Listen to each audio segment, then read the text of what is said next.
Ustadz, suami saya menikah diam-diam secara siri di kota lain. Saya dan suami di kota A, perempuan itu di kota B. Pernikahan kami sudah 20 tahun. Kejadian ini sudah 1 tahun yang lalu saat suami bilang pergi perjalanan dinas. Setelah pernikahan itu terjadi, suami berubah sikap kepada saya. Seperti secara sengaja teleponan di depan saya ketika di kamar tidur tengah malam hingga subuh. Saya tetap melayani suami seperti biasa. Tetapi suami sempat mengatakan akan menceraikan saya. Karena istrinya ingin menikah resmi. Tetapi saya tetap bertahan. Hingga akhirnya suami menyuruh pergi dulu dari rumah. Dan membawa anak-anak. Sekarang saya sudah di kota C, kampung halaman. Sebelum saya berangkat ke kota C, suami mengatakan jika saya akan berangkat maka akan mentalak saya. Jika saya akan berangkat maka akan mentalak saya. Yang ingin saya tanyakan, apakah suami termasuk zalim? Sebelum berangkat kami masih berhubungan. Saat sudah di bandara, suami tidak mengatakan apa-apa. Sampai saat ini sudah 5 bulan tidak bertemu. Bagaimana status saya saat ini? Apakah sudah jatuh talak sedangkan saat berangkat saya sedang haid? Terima kasih.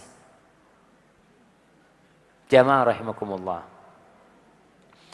Kita tahu poligami diperbolehkan.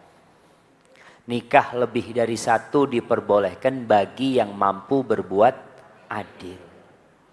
Tapi jangan sampai engkau menikahi janda menjandakan istri.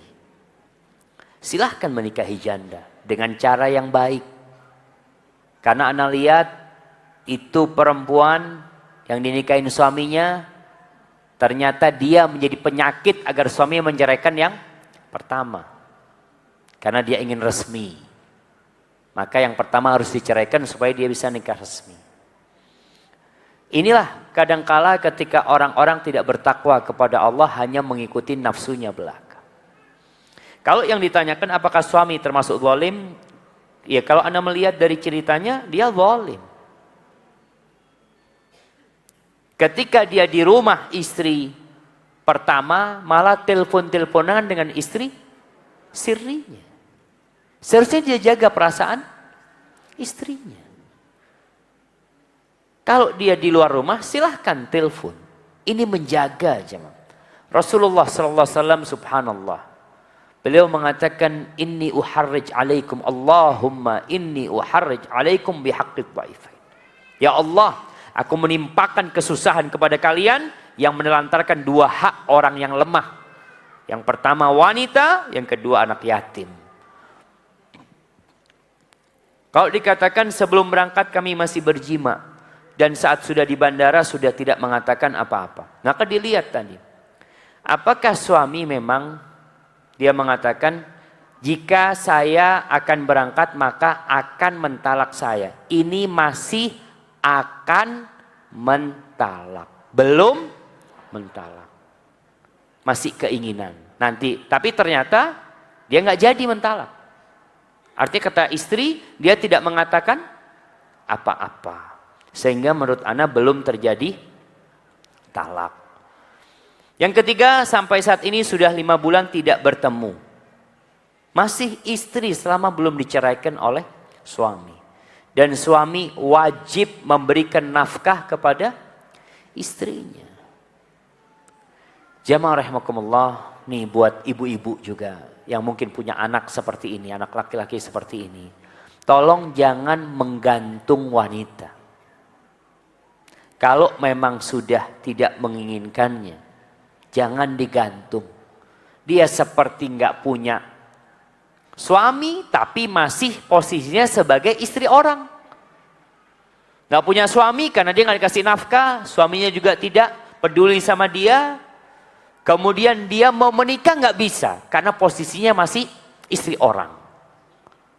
Maka wallahu a'lam bishawab. Kalau seperti yang ditanyakan, yang ana pahami tetap istri. Dan kondisi suami nikah lagi, yang mungkin buat sebagian wanita beban, sabar. Nggak ada kunci lain. Ada seorang wanita yang sampai stres. Ada anaknya cerita sama ana, Ustadz, ana punya ibu itu, ya sakit jiwanya Ustadz. Sekarang sudah di kamar saja. Udah 7 tahun mungkin. Karena tahu bapak kawin lagi.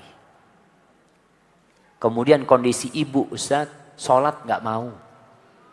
Jadi sudah. Apa penyebabnya? Tidak menerima dengan takdir Allah Azza wa Jalla. Mungkin pedih buat dia. Ada orang yang harus dipotong kakinya. Dipotong kakinya, diamputasi. Tapi kalau dia nggak mau dipotong kakinya, dia akan hidup menderita. Setelah dipotong kakinya, kemudian dia masih mengeluh, ya Allah sekarang nggak punya kaki, ini itu, hidup menderita. Tapi tatkala dia menerima takdir Allah Azza wa Jal, mengatakan inna lillahi wa inna ilaihi raji'un, Allahumma ajurni fi musibati wa akhlif li khairan minhu. Tenang hidup. Maka buat para wanita yang mendapatkan masalah seperti ini, usahakan tenang menerima hal itu. Kalaupun sedang marah, tahan emosinya, ingat bahwa takdir Allah itu indah. Allah mengatakan wa asa an takrahu syai'an wa huwa khairul lakum wa asa an tuhibbu syai'an wa huwa syarrul lakum wallahu ya'lamu wa antum la ta'lamun. Bisa jadi yang kalian benci itu baik buat kalian, dan bisa jadi yang kalian sukai itu buruk buat kalian. Allah tahu dan kalian nggak tahu. Itu harus kita pegang, jemaah. Sesuatu yang tidak kita sukai ternyata bisa mendatangkan sesuatu yang kita cintai. Dan sebaliknya, sesuatu yang kita cintai bisa berbalik mendatangkan sesuatu yang buruk buat kita. Mungkin buat wanita, suaminya kawin lagi buruk buat dia. Tapi dia cari hikmahnya. Jamaah, hidup ini cuma sekali. Hidup itu hanya sekali. Jangan sampai kita gagal dalam kehidupan ini melewatin ujian-ujian Allah. Barakallahu fikum.